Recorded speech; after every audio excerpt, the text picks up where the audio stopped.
Boa tarde. O meu nome é João Gonçalves, eu sou professor na Faculdade de Farmácia da Universidade de Lisboa, em Lisboa, Portugal,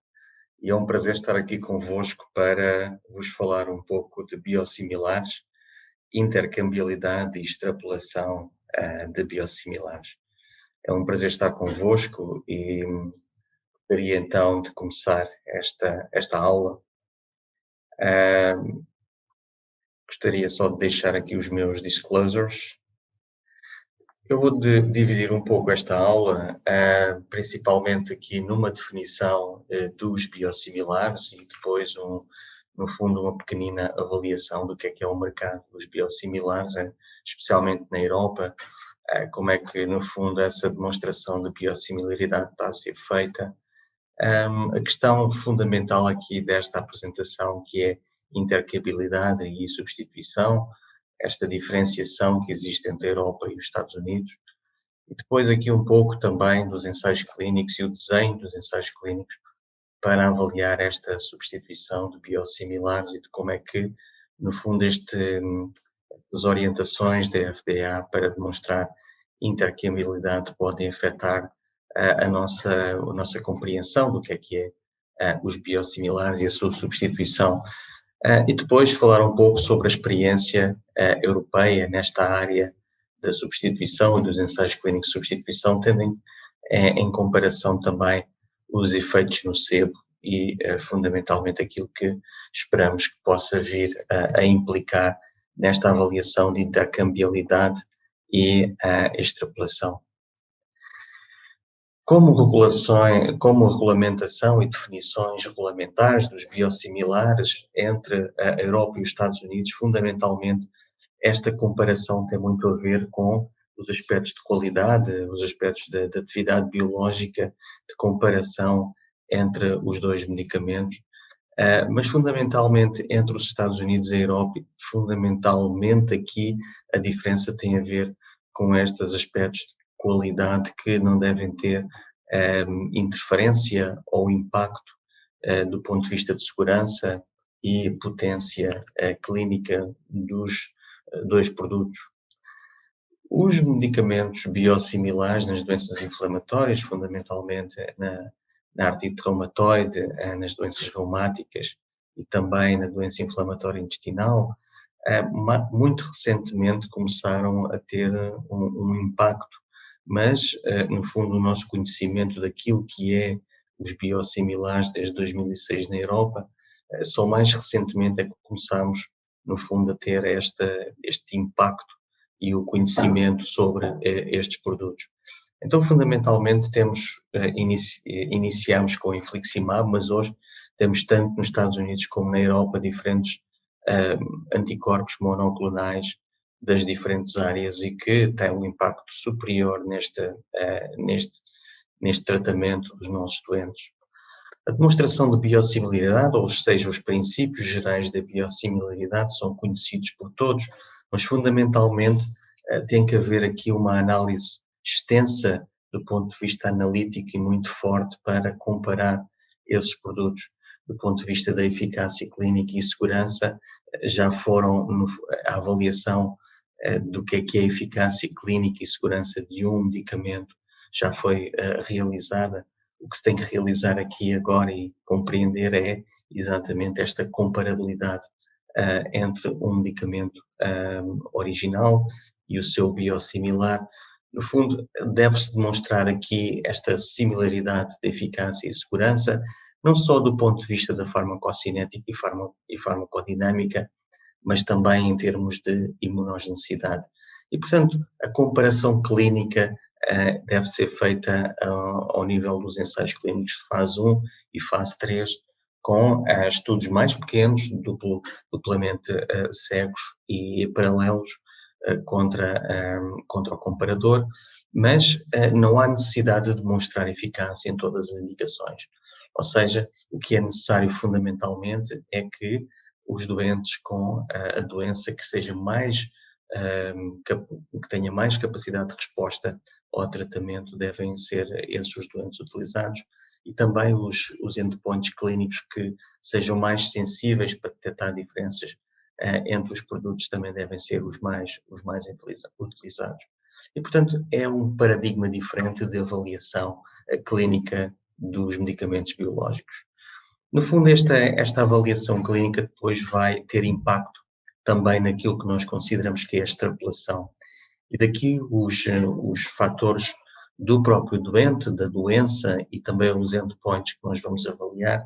são, no fundo, específicos exatamente para comparar dois produtos e não para nós identificarmos qual é a eficácia de um produto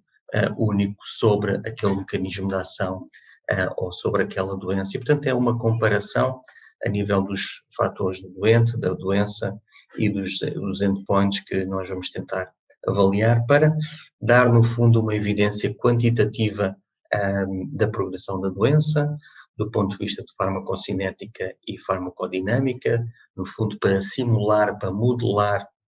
tudo aquilo que nós conhecemos com o medicamento original, em comparação depois com o biosimilar. E, portanto, a resposta clínica é uma síntese ou uma modelação quantitativa de tudo o que nós sabemos do ponto de vista de qualidade e avaliação pré-clínica e fazer essa repercussão e avaliar esse impacto do ponto de vista clínico no doente. Do ponto de vista também de definições entre a Europa e os Estados Unidos, há sempre algumas diferenças, mas a perspectiva europeia, por exemplo, de intercambiabilidade, é exatamente esta prática de mudar um medicamento por outro, que se espera que tenha o mesmo efeito clínico e, portanto, no fundo, sempre com o próprio conhecimento e concordância do prescritor, mas fundamentalmente é a mudança para outro medicamento que nós antevemos que tenha o mesmo efeito clínico. O que difere um pouco também daquilo que muitas vezes é a substituição, em que é a troca de um medicamento por outro que, no fundo, possa ter a mesma ação terapêutica. E também substituição automática, que é considerada a substituição na farmácia sem o conhecimento, sem o consentimento do próprio clínico. A substituição automática não tem sido, no fundo, uma questão importante, porque não existem ainda regulamentações e também são poucos os países que ainda estão a implementar a substituição automática na Europa. Os ensaios clínicos são importantes, então, para avaliar esta substituição, e são vários os desenhos de ensaios clínicos para avaliar exatamente a mudança de um medicamento de referência para um biosimilar. Poderemos comparar, por exemplo, vários desenhos em que temos o que nós chamamos uma substituição única através de um único braço, ou então através de um braço paralelo, em que temos um braço de doentes tratados com biosimilar e outro braço que faz a substituição. Temos também aquilo que nós chamamos uma substituição única, ou crossover, em que há troca de um biosimilar pelo medicamento de referência e de referência pelo biosimilar. Mas, fundamentalmente, poderemos ter outro tipo de estudos que não são tão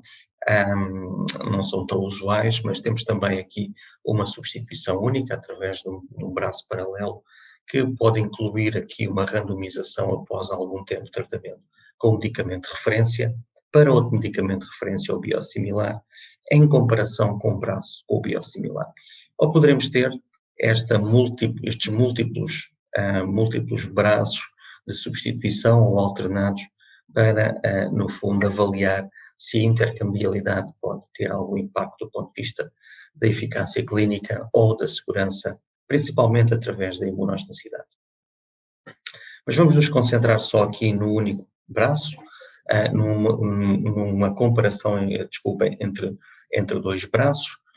um em que faz a mudança do medicamento de referência para um biosimilar e outro que mantém o biosimilar, principalmente durante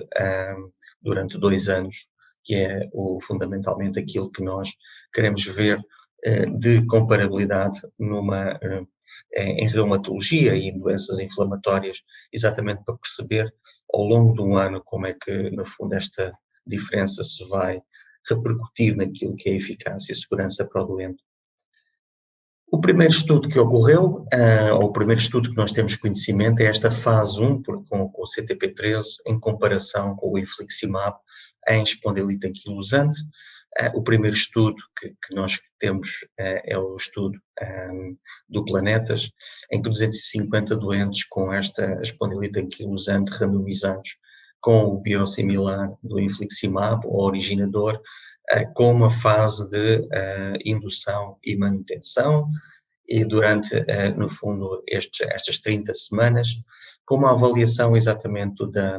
dos endpoints específicos de farmacocinética, em que a análise foi feita não só para avaliar esta comparabilidade farmacocinética, mas também em termos de segurança pela incidência de efeitos adversos. Portanto, os endpoints primários de uma fase 1 aqui são exatamente para comparar aqui, os dois medicamentos neste endpoint primário, que é a farmacocinética, especificamente a área sobre a curva e a concentração máxima obtida pelo medicamento após a administração. E o que nós vemos comparativamente aqui entre duas populações, avaliados em ASAS 20 e ASAS 40, à semana 54, vê-se claramente esta comparabilidade entre o CTP-13 e o medicamento de referência infliximab. No ponto de vista aqui da segurança e dos efeitos adversos, a comparabilidade entre os dois braços foi também importante e foi significativa, não se mostrando aqui diferenças entre os dois tratamentos. Do ponto de vista já em termos de eficácia clínica, o Planetra, e aqui já com artrite reumatoide, nós temos aqui 606 doentes com artrite reumatoide ativa, em doentes que estiveram previamente tratados com DMARDs e que foram randomizados, também aqui numa concentração de 3 mg por quilo, numa fase de indução e manutenção, mas que no fundo os endpoints primários à semana 30 mostraram exatamente que, do ponto de vista de eficácia, esta eficácia foi comparativa. Do ponto de vista dos efeitos dos endpoints secundários, ACR50, ACR70 e a incidência de efeitos adversos, não se mostra também, neste ensaio, não se mostra nenhumas diferenças que sejam demasiadamente significativas entre os dois tratamentos. Do ponto de vista da extensão é open label, e esta extensão é importante para percebermos exatamente, tanto no Planetas como no Planetra, como é que, no fundo, após a substituição, como é que, no fundo, se mantém esta eficácia clínica e também a segurança. E o que nós observamos aqui no Planetas e no Planetra é exatamente uma comparabilidade, que é uma comparabilidade significativa entre aquilo que é o infliximab, os doentes tratados com infliximab de referência e o infliximab biosimilar. E tanto em espondilite anquilosante, até à semana 102, e também no Planetra, com os doentes com artrite reumatoide, vemos exatamente esta comparabilidade que é significativa entre os dois tratamentos. Do ponto de vista da imunogenicidade antes e depois da substituição, eu penso que isto aqui é importante para nós percebermos exatamente, do ponto de vista clínico e do ponto de vista prático, após uma substituição, o que é que pode ocorrer do ponto de vista do desenvolvimento de imunogenicidade. O que nós vemos na espondilite anquilosante e na artrite reumatoide após a substituição é exatamente uma manutenção ou uma diminuição, uma similaritude e, no fundo, esta comparabilidade que existe no desenvolvimento de imunogenicidade. Vemos um pouco aqui este aumento de imunogenicidade na espondilite anquilosante, mas que depois, ao longo do segundo ano, vai se reduzindo. Isto acontece muitas vezes, são anticorpos transientes que se desenvolvem após a substituição, mas que não têm impacto depois no desenvolvimento de anticorpos neutralizantes. E, portanto, fundamentalmente aqui a resposta ou a conclusão é que esta comparabilidade se mantém em termos de imunogenicidade após a substituição do medicamento de referência para o biosimilar. O que é importante também aqui é avaliar, e isto são vários os biosimilares que nós temos a entrar no mercado, e nós temos hoje infliximab CTP3 e também temos o SB2, e também é importante então perceber se os anticorpos que se desenvolvem contra o CTP13 e aqueles que depois se desenvolvem depois da substituição do medicamento de referência para o medicamento biosimilar, se eles no fundo têm uma reatividade cruzada com outro biosimilar. Isto é importante para perceber exatamente se existe esta similaridade, esta comparabilidade das estruturas do medicamento e que, no fundo, vão dar aqui alguma segurança do ponto de vista da utilização pelo médico. E o que nós vemos é exatamente que o desenvolvimento de anticorpos anti-CTP13 fazem esta reatividade cruzada ou reconhecem da mesma forma, sem reconhecer mais este outro biosimilar. E, portanto, existe aqui uma comparabilidade entre os diferentes biosimilares comparativamente ao medicamento original. O que é importante aqui verificar também é que, para além de o infliximab, também temos outros biosimilares, neste caso o etanercept, em comparação com outro biosimilar que é o SP4, na artrite reumatoide, e portanto neste estudo de 596 doentes,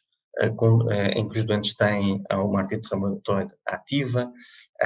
que no fundo estão a ser tratados com metotrexato, randomizados 1 para 1, recebendo então em 2 braços o SP4 e o etanercept original, e no fundo ao fim de 52 semanas foram avaliados o endpoint primário, ou seja, esta proporção que é de doentes que têm um ACR20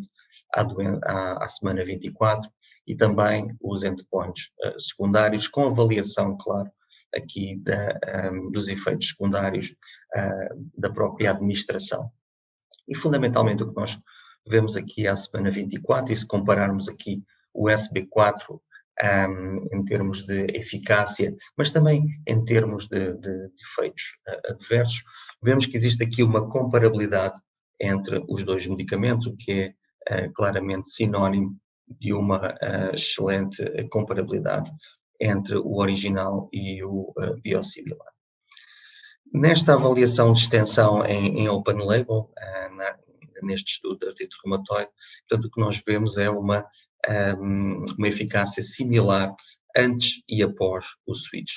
E, portanto, ao fim de 102 semanas, quando comparamos SP4 com o etanercept, para ACR20, ACR50 e ACR70, vemos exatamente essa comparabilidade que também se dá no ponto de vista dos efeitos secundários e também no desenvolvimento de imunogenicidade. E, portanto, também neste caso da etanercept, nós vemos uma excelente avaliação do ponto de vista de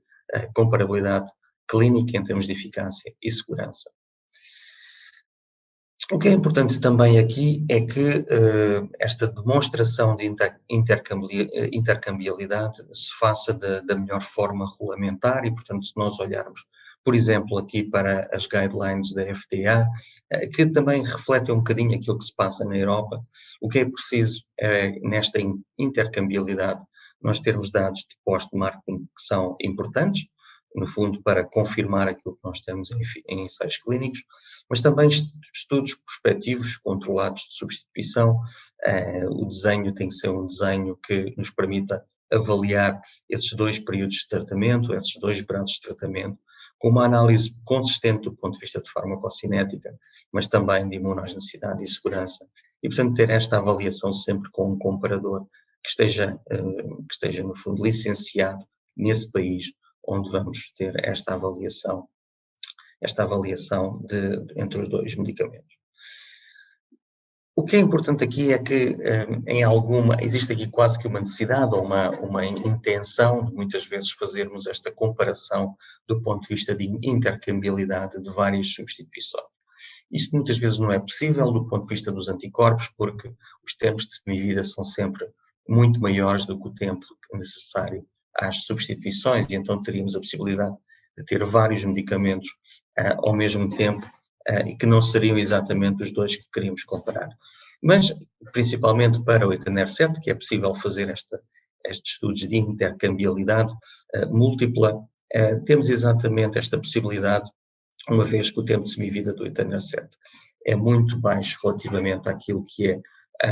os anticorpos monoclonais. E, portanto, é possível, neste caso, fazer estes estudos, em que temos uma primeira transição e depois uma segunda transição, exatamente para perceber ao longo de 52 semanas como é que esta intercambiabilidade pode resultar exatamente em diferenças do ponto de vista clínico e diferenças do ponto de vista da imunogenicidade. Quando nós avaliamos estes estudos randomizados, estes estudos clínicos randomizados de fase 3, de intercambiabilidade, o que demonstra exatamente é que durante este tempo em que houve as 3 transições de etanercept, o que nós vemos é uma excelente comparabilidade do ponto de vista, e neste caso foi realizada em psoríase, o que nós vemos é exatamente aqui, tanto no PASI 50, como no PASI 75, como no PASI 90, vemos exatamente esta comparabilidade do ponto de vista do tipo de resposta. E, portanto, não vemos aqui o desenvolvimento de uma resistência imunogénica para estes medicamentos. A experiência na Europa mostra exatamente algo semelhante e, portanto, todos nós olhamos para o NorSwitch como esta avaliação comparativa entre a substituição do medicamento original por um infliximab biosimilar e a manutenção no infliximab original, avaliando exatamente os endpoints primários de esta margem de não inferioridade e, no fundo, avaliando exatamente como é que a doença se vai desenvolver ao longo das 52 semanas. E os resultados mostram exatamente, não em termos específicos, porque o desenho dos estudos não foram para avaliar cada uma das doenças individualmente, mas numa avaliação geral mostra-se exatamente que esta substituição não revelou, no fundo, aqui diferenças significativas entre os dois medicamentos, estando aqui dentro do intervalo de comparabilidade de 15% entre os dois medicamentos. E, portanto, existe aqui também uma similaridade na imunogenicidade, com e sem substituição, portanto não houve aqui o maior desenvolvimento de imunogenicidade, e também do ponto de vista de números absolutos, mostra-se exatamente aqui uma similaridade entre os dois medicamentos. No fundo também, para além da imunogenicidade, o que nós queremos avaliar também são os efeitos adversos resultantes desta avaliação comparativa em NorSwitch. Mostram exatamente que entre o infliximab original e o infliximab biosimilar não se vê esta diferença, ou que não se vê diferenças significativas do ponto de vista de efeitos adversos emergentes. A mesma coisa sobre os efeitos adversos de longo prazo, em que esta avaliação se observa claramente aqui ao fim de 26 semanas que não existe uma diferença grande entre os dois braços, em que há exatamente esta frequência comparativa em que a imunogenicidade também se desenvolve da mesma forma entre os dois braços de comparação, ou os dois braços de tratamento. Do ponto de vista do DANBIO, que é também algo semelhante, mas mais do ponto de uma avaliação mais em vida real, e esta comparação, no fundo, destes registros do DANBIO mostra da mesma forma que esta substituição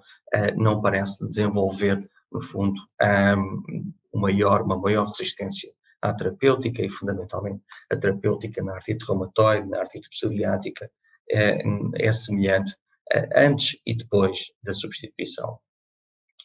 Mostramos também aqui a troca de adalimumab originador para biosimilares na Dinamarca, que mostra fundamentalmente, e aqui tenta-se demonstrar, que no fundo não houve diferenças nas proporções dos biosimilares ou na proporção de resultados adversos à substituição de um biosimilar, de um original de adalimumab para um biosimilar, em que vemos claramente que aqui houve uma diminuição dos custos da terapêutica, mas em termos de efeitos adversos não houve diferenças significativas. E este aspecto é importante porque Um dos pontos principais que se tenta sempre avaliar e tenta sempre identificar como um ponto negativo para o desenvolvimento de efeitos adversos ou mesmo de uma resistência terapêutica numa substituição é o efeito nocebo. E aqui os efeitos nocebo são, no fundo, efeitos que podem advir exatamente de uma percepção negativa do doente para a administração do fármaco. E esta percepção negativa pode ter várias atribuições ou várias consequências, mas no fundo o que é importante é que se faça esta avaliação mais concreta deste efeito nocebo. E neste aspecto houve 2 estudos importantes para avaliar este aspecto, e neste estudo multicêntrico de 192 doentes que mudaram de infliximab original para infliximab biosimilar, os doentes foram informados sobre esta substituição, no fundo foi avaliada também esta substituição e no fundo a avaliação clínica foi avaliada ao fim de 6 meses, viu-se que havia uma taxa de descontinuação de 24% e, portanto, esta avaliação foi interessante porque do ponto de vista clínico o efeito não pareceu muito relevante, mas do ponto de vista da percepção do doente era fundamental aqui perceber que havia uma percepção negativa do doente para este estudo de substituição. No entanto, do ponto de vista clínico, a proteína C reativa e, no fundo, esta contagem das articulações inchadas, no fundo, foi muito semelhante, mas o que estava aqui fundamentalmente a acontecer é que havia aqui uma percepção negativa do doente para esta substituição. Outro estudo também de persistência e no fundo, de avaliação do nocebo foi outro estudo na Holanda de 625 doentes, portanto um estudo mais forte, mas que avaliou exatamente esta substituição do etanercept para o biosimilar do etanercept, o SP4. Foi avaliada, no fundo, este cohorte de 600 doentes, em que se avaliou exatamente o que aconteceu do ponto de vista da continuação do doente, e fundamentalmente o que acontece aqui é que já não tantos doentes ficaram descontinuados na terapêutica, apenas 92% em avaliação total, e também aqui numa avaliação mais específica é 90%, mostram que neste estudo a descontinuação já não foi tão grande, exatamente porque a mensagem que foi transmitida foi uma mensagem mais consistente do ponto de vista da substituição. E mostra-se exatamente que não houve aqui uma diferença em termos de eficácia terapêutica neste estudo entre os doentes tratados com o medicamento original e o biosimilar. Da mesma forma também, em termos de efeitos secundários, não houve diferenças. Então, como conclusão desta avaliação, podemos dizer é que sabemos que os medicamentos originais têm, no fundo, este drift e esta evolução de algumas características de qualidade que podem acontecer ao longo do tempo. Sabemos que os biosimilares também são aprovados pelos reguladores devido à sua elevada similaridade entre os medicamentos de referência e o biosimilar, em termos de eficácia e segurança, e que, no fundo, esta transição do medicamento original para um biosimilar não resulta numa perca de eficácia clínica e de efeitos adversos ou imunogenicidade. São vários estudos clínicos, a maioria e praticamente todos os estudos mostram exatamente que esta transição não mostra uma perca de eficácia e que existe esta comparabilidade, segurança e imunogenicidade. E, portanto, o que é importante é que a confiança do clínico e também essa transmissão de confiança do clínico para o doente se mantenha de modo a que a eficácia do medicamento também se mantenha e seja profícua e seja importante para o desenvolvimento de uma eficácia e segurança que seja mantida desde o medicamento original para o biosimilar. E agradeço a vossa atenção, muito obrigado, e para mim foi uma honra estar aqui convosco.